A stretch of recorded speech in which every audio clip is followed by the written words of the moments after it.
तो ये सोची साजी साजिश है हमारे खिलाफ, हुकूमत की साजिश है हमारे खिलाफ। और बहुत बड़ी बात तो ये है कि ये कसूरवार इसके सबसे बड़े हम हैं और आप हैं कि हमारी क़यादत मजबूत नहीं है, हमारी आपकी कमी है, कोताही है कि हम मुत्तफिक मुत्तहिद नहीं है। माजरत के साथ मैं आगे जो बात रखने जा रहा हूं, माजरत पहले कर लेता हूं आप लोगों से। हम लोग मुत्तफिक मुत्तहिद नहीं है। हम लोगों ने क्या किया हिंदुस्तान में? हम लोगों ने क्या किया? हम लोगों ने शिया सुन्नी के नाम पे लड़ाई की, उससे दिल भर गया हमारा। तो हमने देवंदी बरेलवी अहले हदीस के नाम पे लड़ाई की, उससे मन भर गया हमारा। तो कहा कुछ नया लाएंगे, कहा ये ख्वाजा मंसूरी है, ये अंसारी है, ये राइन है, ये शेख है, ये सिद्दीकी है, ये पठान है, ये सैयद है। हम लोग जात के नाम पे बटे, फिरका परस्ती के नाम पे बटे। और जब मोदी का बड़का लाठी बीच कपार पे बजरा, मोदी का बड़का लाठी, उसका नाम लाठी का CNRC काला कानून, बीच कपार पे बजरा, तो कहा बस मुसलमान है टांग दो। नहीं पूछा कि शिया है कि सुन्नी, नहीं पूछा कि देवंदी है बरेलवी अहले हदीस, नहीं पूछा राइन है कि अंसारी है कि ख्वाजा मंसूरी है कि सैयद है, शेख है, पठान है। बस पूछा, बोला इतना, ला इलाहा इल्लल्लाह मुहम्मद रसूलुल्लाह सल्लल्लाहु अलैहि वसल्लम का मानने वाला है, लटका दो। हमको मुत्तफिक मुत्तहिद होना पड़ेगा। आज पसमानदगी की वजह हमारी यही है। आज हम पिछड़े क्यों हैं? हमारे अंदर शिक्षा व्यवस्था, एजुकेशन, आप देखिए मध्य विद्यालय कितने हैं खजौली विधानसभा के अंदर, कितने मध्य विद्यालय खजौली विधानसभा के अंदर, जिसमें 5वीं 6वीं 7वीं 8वीं तक की पढ़ाई होती है। मैं मकतब की बात नहीं कर रहा। क्या उसमें उर्दू शिक्षक है? मध्य विद्यालय में उर्दू शिक्षक है? तो हमारी बहनें, हमारे भाई जब 10वीं में एडमिशन करवाएंगे, अपना मैट्रिक में 9th में एडमिशन, 9वीं में 10वीं में मैट्रिक में जाएंगे, तो 50 का उर्दू और 100 का उर्दू कैसे लेंगे? जो हमारी मातृभाषा उर्दू है, कैसे पढ़ेंगे? मैं क्या लगातार लोगों के बीच में घूम रहा हूँ, तो बच्चे हमारे जो छोटे छोटे भाई हैं, बहनें हैं, उनसे पूछा बेटा पढ़ते हो? तो बोला हाँ। एक आंख ने जवाब दिया, उसके अलावा सबसे कहाँ पढ़ते हो? तो स्कूल तक का नाम नहीं पता। कहाँ पढ़ते हो? कौन कौन सा सब्जेक्ट है, विषय क्या है? नहीं बता पाए। आप बताइए, जो कौम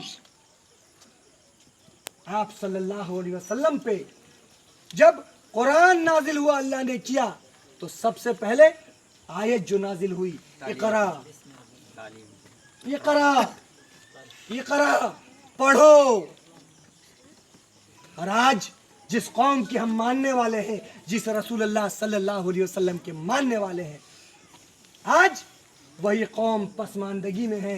एजुकेशन के मामले में, शिक्षा के मामले में 0 सन्नाटा है। सर सैयद मरहूम अलैहिर्रहमा का कहना था, जिन्होंने अलीगढ़ मुस्लिम यूनिवर्सिटी की बुनियाद रखी, और बाबा साहब भीमराव अंबेडकर का कहना था, किसी भी समाज की स्थिति बदलनी है, उसके अंदर बेहतर शिक्षा व्यवस्था लाओ, उसके अंदर बेहतर शिक्षा व्यवस्था लाओ। आज आजादी को 74 साल हो गए, क्या हमारे अंदर बेहतर शिक्षा व्यवस्था है? बताइए, इसकी वजह क्या है? हमने कभी सवाल नहीं किया। हमारे वोटों को अपनी जागीर समझी गई।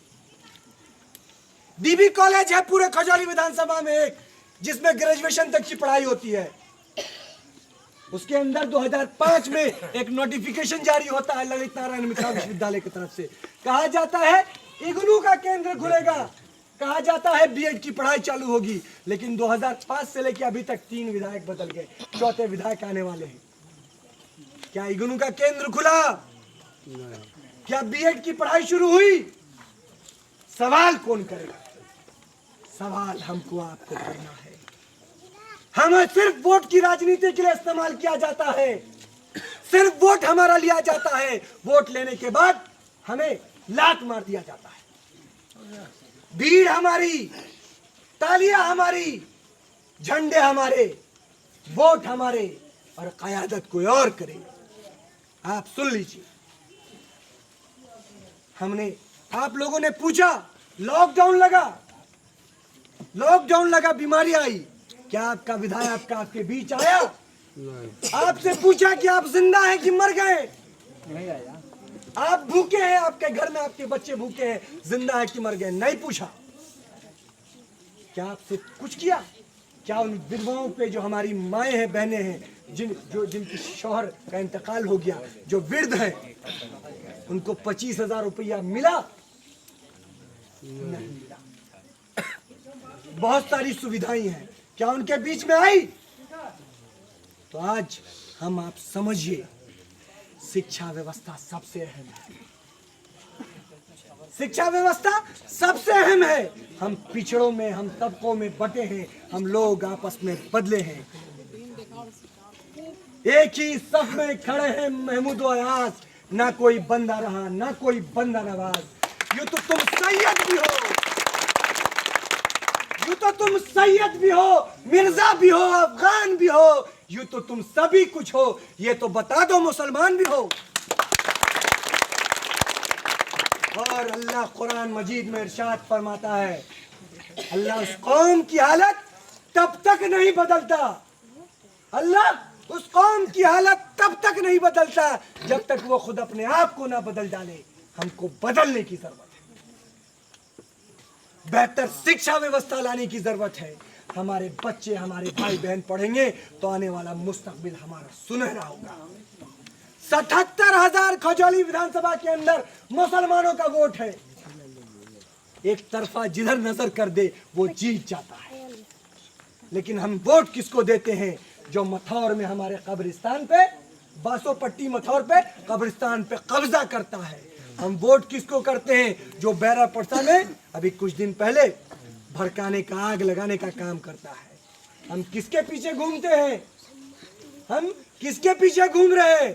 जो लोग सीए एनआरसी के वक्त कह रहे थे कि जो लोग सीए एनआरसी का समर्थन नहीं करता है वो लोग देशद्रोही है, पाकिस्तान चला जाए। आज हम 500 रुपए, 1000 रुपए, 2000 रुपए, मैं भी हूं, आज हम बिकते हैं हमारा वोट। और हम एजुकेशन के मामले में कुछ नहीं करते, सवाल ही नहीं करते। जब वोट बिका, अंधकार में चले गए, आने वाला मुस्तकबिल खराब हो गया। हमें डराया जाता है कि बीजेपी आ जाते, बीजेपी आ जाते। 74 साल तो हमने देखा, बीजेपी आई, 152 सांसद थे हमारे लोकसभा में। आजादी के बाद जो हमारी आवाज बुलंद करते थे, हमारे साथ खड़े होते थे आजादी के बाद, आज कितने हैं? मुश्किल से 20 भी सांसद नहीं है लोकसभा में। हमारी बात कहां से मजबूत होगी? कब तक हम गुलामी की जंजीरियां बांध के चलेंगे, बेड़ियों में बांध के चलेंगे? एक मजबूत क़यादत की जरूरत है, एक मुत्तफिक मुत्तहिद होने की जरूरत है। आप लोग अगर साथ हो जाएंगे, आपके बीच ये जो लड़का है, ऐसा नहीं कि आपके बीच आके खड़ा हो गया। वो जेएनयू में हमारा भाई नजीब गायब हुआ हो, जेएनयू में पता होगा नजीब को संघियों ने गायब कर दिया, तो सीबीआई हेडक्वार्टर को घेर दिया। सीबीआई हेडक्वार्टर को जब घेरा तो लाठियां बरसाई गई, पानी के फव्वारे छोड़े गए। जब हमारे भाई अखलाक, पहलू खान और दिगर लोगों की भीड़ द्वारा लिंचिंग करके मार दिया गया, तो संसद का घेराव किया और बुरी तरीके से तब योगी की, मोदी की पुलिस ने बुरी तरीके से बर्बरता के साथ लाठियां बरसाई मुझको, हाथ तोड़ दिया, लहूलुहान हो गया। जब ट्रिपल तलाक बिल का इश्यू आया, पूरे हिंदुस्तान में घूमा और मुखालफत की अपने बहनों के हक के लिए। जब सीए एनआरसी आया तो जयनगर में प्रोटेस्ट ऑर्गेनाइज किया, तब हम लोगों को बुलाया जयनगर जामा मस्जिद के अंदर, बासोपट्टी के अंदर प्रोटेस्ट ऑर्गेनाइज किया। देखा होगा आप लोगों ने, लगातार इसी तरीके से लड़ता रहा, लहूलुहान हुआ। ऐसा नहीं कि मैं आपके बीच ऐसे ही आ गया, कौम के लिए लड़ा। खून किसके लिए बहाया? कौम के लिए बहाया। लड़ा किसके लिए? अपनों के लिए लड़ा। आज यही खून बहाने वाला लड़का 26 साल की उम्र का लड़का आपके पास आया है कुछ मांगने को। कभी देखा है 26 साल के लड़के को चुनाव लड़ते हुए? मैं इलेक्शन लड़ रहा हूं खजौली विधानसभा से, आजाद समाज पार्टी भीम आर्मी से। चंद्रशेखर आजाद रावण की पार्टी, जो दलित और मुसलमान की हक की आवाज बुलंद करते हैं। ये वही चंद्रशेखर रावण है जो मौलाना आजाद के बाद दिल्ली के जामा मस्जिद पे खिताब किया, एनआरसी सीए में हमारे साथ खड़े रहे और दलित और मुसलमानों के लिए सैकड़ों केसेस अपने पे लिए, उनकी पार्टी से खड़ा हो रहा है। आज मुत्तफिक मुत्तहिद हो जाएंगे तो आने वाला मुस्तकबिल हमारा होगा। खजौली विधानसभा में हम आपके साथ, आपका बेहतर सुधार, बेहतर व्यवस्था होगी, शिक्षा के बेहतर इंतजाम होगा। एक बार मौका देके देखिए मुझको, इंशाअल्लाह आपके हर एक मसले पे, और मेरा सबसे अहम मुद्दा होगा शिक्षा व्यवस्था। आपके साथ, आपके जायज हर एक मसले पे शाना बशाना आपके साथ खड़ा रहूंगा।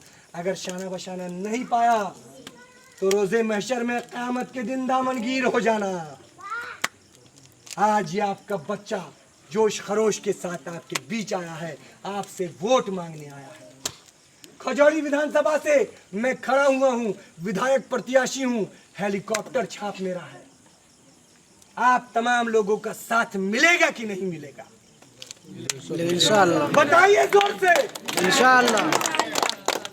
अरे कब मिलेगा, कैसे? आप लोगों का साथ नहीं होगा तो फिर से हम लोग को डराया जाएगा और फिर से बेहतर व्यवस्था नहीं होगी, सिर्फ हमारे वोट का इस्तेमाल किया जाएगा। एक बार मुझको चुने, इस लड़के को चुने जो कौम के लिए लगातार लड़ता रहा है, जैसे सड़कों पे लड़ा हूं आपके हक की आवाज के लिए,